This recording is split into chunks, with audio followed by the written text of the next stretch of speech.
You know what I find interesting? I find interesting how like same thing with, you know, YouTube and just social media in general, how like when it first started, there was kind of like no respect for that, what it was. And then as it evolved, it's like it's becoming almost the mainstream in a sense. Like if we're talking about radio and podcasting, like, oh, why would you go for podcasting when you focus on trying to be in radio? Like as it started to come up and now it's becoming like the mainstay in it.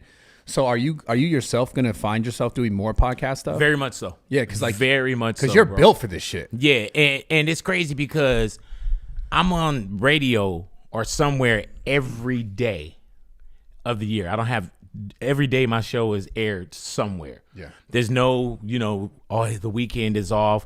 There's no Christmas vacations, none of that, you know, every day. So I've been doing radio.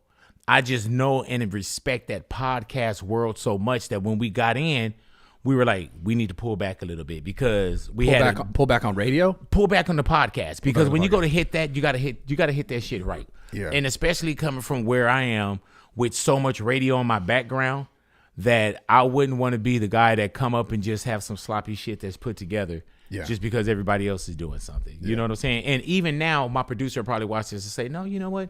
We do have a podcast. We do have a show, but I know exactly what our next move is that's specifically podcast. Yeah. Are there any podcasts in the space, specifically the music space? Because obviously like that's a lot of where you're coming from, that you see that do really well that you want to be like, not necessarily want to be like, like you're not going to be yourself, but you know what? Not from the music space, and no disrespect to anyone, because to tell you the truth, I don't watch a lot. I haven't been on social media since July 7th. You know, I don't get into a lot of the shit that goes on there. So I know of podcasts and I'm starting to study a little bit more, but I haven't seen anything where I'm saying, you know, oh, I want to be like that. Or, and with, as far as compliment, you know, I look at $1 Million Worth of Game. I look at Fact with Fuzzy and Q. You know, I'm aware of them. You know what I'm saying? But I don't sit down and watch like a lot of episodes of something. You know, I don't think I've ever been through possibly an episode of a lot of the sit down stuff. Yeah, I get it. You know? Yeah.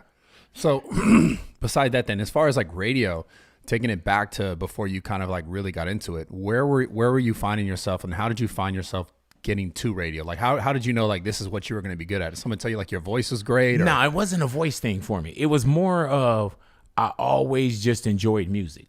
I enjoyed music. I enjoyed being a personality. I enjoyed life, you know?